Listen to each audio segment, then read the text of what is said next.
যে খুনি তার খুনের রাজনীতি করতে কি বলার অসুবিধাটা কোথায়? 50 জন খুন করেছে, তার নাম আমার কাছে আছে। যে কটা জোচ্চোর আর যে কটা পকেটমার, যে কটা তোলাবাজ, সেই কটাই ওই শওকত মোল্লার সাথে আছে। যে কাইজারের উপরে, অফিসের উপরে আক্রমণ, কাইজারের বাড়ির উপরে আক্রমণ, প্রশাসনের কাছে আমার অনুরোধ থাকবে যে অবিলম্বে যারা এই কাজের সাথে যুক্ত, যেসব ক্রিমিনাল বলে আমি মনে করি, যারা দলের জামা গায়ে দিয়ে ক্রিমিনালগিরি করবে, পার্টি অফিস ভাঙচুর করবে, বাড়ি ভাঙচুর করবে, তাদের আমি মনে করি যে এই দোষী যারা, দুষ্কৃতকারী যারা, যারা ক্রিমিনাল, যারা অত্যাচারিত, তাদের অবিলম্বে অ্যারেস্ট করে পুলিশকে দৃষ্টান্তমূলক শাস্তির দাবি করছে। তাই আজকে আমি অত্যন্ত দুঃখিত, লজ্জিত। যে ধরনের ঘটনা, একজন নেতার উপরে আক্রমণ হচ্ছে, একজন 2009 সালে কাইজারকে আমি দলে এনেছিলাম, অত্যন্ত দক্ষ। একটা প্রমাণ দেখাতে পারলে রাজনীতি ছেড়ে দেবো। এখনও বলি, শওকত মোল্লা যেদিন থেকে পার্টিটা করেছে সেই দিন থেকে কোনো মানুষকে মেরে দেবো, কেটে দেবো, এইরকম কোনো দিন রাজনীতি করেনি। পলিটিক্যালভাবে রাজনৈতিক লড়াই করতে গিয়ে যেটুকু প্রয়োজন সেটুকুই করেছে। মেরে দেওয়ার রাজনীতি কোনো দিনই করেনি এবং আগামী দিনে করবে না বলে অন্তত আমরা আশাবাদী। ধান্দাবাজ, ও একটা দালাল ছিল, কোনো ক্রমে জয়েন করেছিল ঠিকই, কিন্তু ওকে লিডার তো দূরের কথা, সাধারণ কর্মীও, যে দোকানে ধার খেয়ে টাকা দেয় না, আবার সে বলে আমি 24 লাখ টাকা খরচা করেছি। ওর মতো ধান্দাবাজের বিরুদ্ধে আমার কথা বলার কোনো প্রয়োজন নেই। শওকত মোল্লা যে সংগঠন করবে তার বিরুদ্ধে আঙুল উঠবে, এটা স্বাভাবিক নিয়ম। শওকত মোল্লা একজন এই জেলার মাটিতে দক্ষ একজন সাংগঠনিক নেতা, এবং আমাদের নেতা অভিষেক বন্দ্যোপাধ্যায় এবং মুখ্যমন্ত্রী মমতা বন্দ্যোপাধ্যায় তাকে দায়িত্ব দিয়েছে। দায়িত্ব পালন করলে কারো যারা বসে থাকে তাদের ঝাল ধরবে।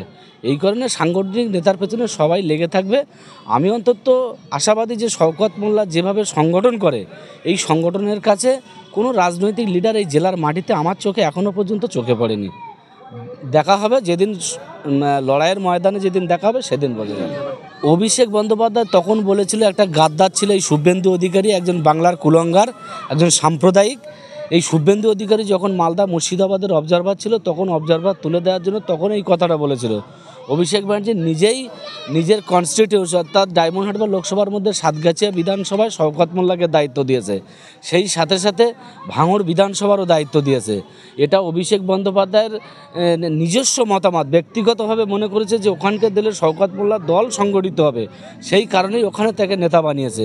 এটা কবে বলেছে সেটা ঠিক, সেই গাদ্দারের জন্যই বলেছিল। এই গাদ্দারকে হটিয়ে দলকে প্রতিষ্ঠিত করে বাংলায় 2021-এ প্রায় 213টির বেশি আসন তৃণমূল কংগ্রেস জয়লাভ করেছে। এই গাদ্দারকে হটানোর জন্যই কথাটা বলেছিল। দেখুন, শওকত মোল্লা তো জুম্মা জুম্মা আর্ধি উড়ে এসে জুড়ে বসেছে।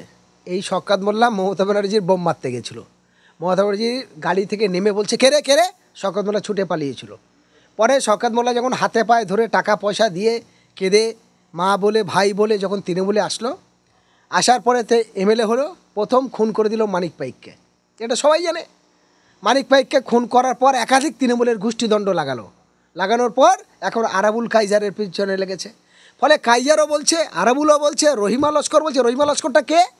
সে মমতা ব্যানার্জি প্রথম ক্যানিং 2 ব্লকে ক্যানিং 2 ব্লকের সভাপতি বানিয়েছিল, সাংগঠনিক সভাপতি। তখন শওকত মোল্লা সিপিএমের হারমাত বাহিনী ছিল। তারপরে সে কী করলো, এমএলএ হওয়ার পরে মমতা ব্যানার্জি যখন উনি বলে জীবনতলা একটা বাস স্ট্যান্ড করতে চাই, তখন বলেছিল ওটা বাস টার্মিনাল করার জায়গা নয়, ওটা তো বোম মারার জায়গা, বন্দুক মারা নিয়ে ছোটার জায়গা, তুই তো সন্ত্রাস। আর তাকে মানবাধিকার সংগঠন থেকে ইনকোয়ারি করতে এসে কী দেখেছে, নটরাজ ক্রিমিনাল। ফলে আমি বলতে চাই, যারা তৃণমূলকে ভালোবাসে, তৃণমূল দল করতে চায়, তাদের উদ্দেশ্য বলতে চাই, ভাই এই হারামি মোল্লার থেকে সাবধান। কারণ আপনার এই তোলামূলকে নির্মূল করে দেবে এই শওকত মোল্লা। যদি সত্যিকারে তোমাদের দল করার ইচ্ছা থাকে, আমি মমতা ব্যানার্জিকে বলতে চাই, অভিষেক ব্যানার্জিকে বলতে চাই, সত্যিকারে যদি তোমাদের, হ্যাঁ মমতা ব্যানার্জি একসময় অনেক বড় নেত্রী ছিল, লড়াই করেছে, অনেক লড়াই করে রক্ত ঝরিয়ে সে দলটা একটা জায়গায় এনেছে। কিন্তু এই হারামি মোল্লার মতো, শওকতের মতো কিছু পা চাটা গুন্ডা, তোলাবাজ, ক্রিমিনাল, এরা কিন্তু এই তৃণমূলটাকে তোলামূলের জায়গায় পরিণত করে দেবে। এরা কিন্তু এই তৃণমূলটাকে শেষ করে দেবে, আর এর জন্যই এই দলটা শেষ হবে।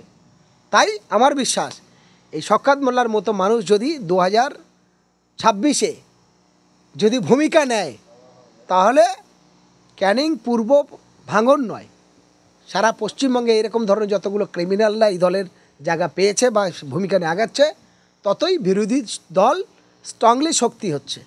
কারা?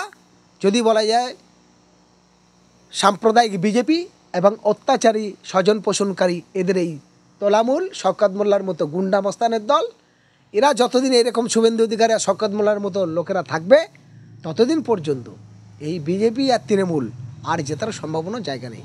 তাই প্রত্যেকটা এলাকায় 1000 মানুষ বাস করলে 900 মানুষ বিজেপি তৃণমূল বিরোধী হয়ে গেছে। তৃণমূলের জন্য শওকত মোল্লা ভয়ঙ্কর বিপদ। কারণ আর যদি 6 মাস শওকত মোল্লাই তৃণমূলের হাল ধরে থাকে, তাহলে কারো বলতে হবে না মমতা ব্যানার্জি, অভিষেক ব্যানার্জি ওই কালীঘাটে বসে কাঁদতে হবে। যদি মনে করে দলটাকে বাঁচাবো, পুরানো ইতিহাসকে গড়ব, পুরানো মানুষের ঐতিহ্য ফেরাবো, তাহলে এই শওকত মোল্লার মতো গুন্ডা মস্তানগুলোকে ছাড়তে হবে। আর বিজেপিকে শুভেন্দু অধিকারী, সুকান্ত মজুমদার, এরকম ধরনের অর্জুন সিং, এরকম ধরনের সন্ত্রাসী মানুষের দাঙ্গা লাগানো বাজ, এই মানুষগুলোকেও সরাতে হবে। তবে এসব দলগুলো বাজারে আসবে, নাহলে মানুষ এদের থেকে মুখ ফিরিয়ে নেবে। এবং শওকত মোল্লাকে বলতে চাই, যদি পাতা, গাঁজা, হেরোইন, দেহ ব্যবসা, লুট, রাজ, সন্ত্রাস, রাস্তাঘাট বেহাল, এই প্রত্যেকটা কাজ অন্যায়ের বিরুদ্ধে যদি করতে চাও, এতদিন তোমরা পারোনি। 15 বছর সরকার, গণ ইস্তফা দিয়ে 5 বছরের জন্য আমার দায়িত্ব দাও।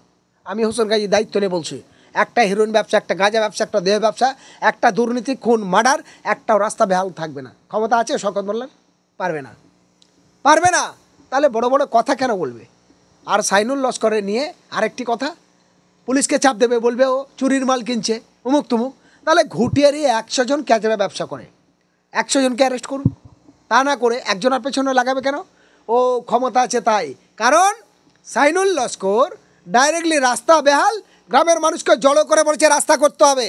সাইনুল লস্কর ডাইরেক্ট টিএমসির অন্যায়ের বিরুদ্ধে আইএসএফের ঝান্ডা লাগিয়েছে। সাইনুল লস্কর ডাইরেক্ট বলেছে সব লাগাও, আমি আছি। সাইনুলের ক্ষমতাটা ছিল, ছেলেটার মধ্যে সাহস আছে, ছেলেটার মধ্যে সততা আছে, লড়তে পারে। এটাই ওরা ভয় পেয়েছে।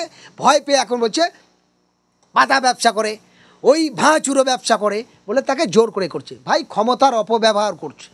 আমি অন ক্যামেরায় দায়িত্ব নিয়ে বলছি, পাতা ব্যবসা যদি চলে তার জন্য দায়ী তৃণমূলের, হেরোইন ব্যবসা যদি চলে তার জন্য দায়ী তৃণমূল, দেহ ব্যবসার জন্য দায়ী তৃণমূল, রাস্তা বেহালের জন্য দায়ী তৃণমূল, সমস্ত অসামাজিক কার্যকলাপের জন্য দায়ী শওকত মোল্লা তোমাদের দল। ফলে তোমরা কেন হ্যারাসমেন্ট করছো? ফলে সাইনুলের লড়াইয়ের কাছে তৃণমূল পরাজিত। তাই এখন পুলিশ দিয়ে, গুন্ডা দিয়ে তাকে ফাঁসানোর পরিকল্পনা হচ্ছে। তবে এটা বেশি দিন চলবে না। মানুষ যখন খেপে যাবে বাংলাদেশের মতো, তখন শওকত মোল্লা, হাসিনা যেমন দেশ ছেড়ে পালিয়েছে, এরা তখন জঙ্গলে গিয়ে লুকোবে। ফলে এইটুকু বলে দিতে পারি, মানুষ যদি ভোট দেওয়ার সুযোগ পায়, তাহলে শ্রীলঙ্কার মতো এদেরকে ঘুরিয়ে গাছে বেঁধে পিটবে লোক।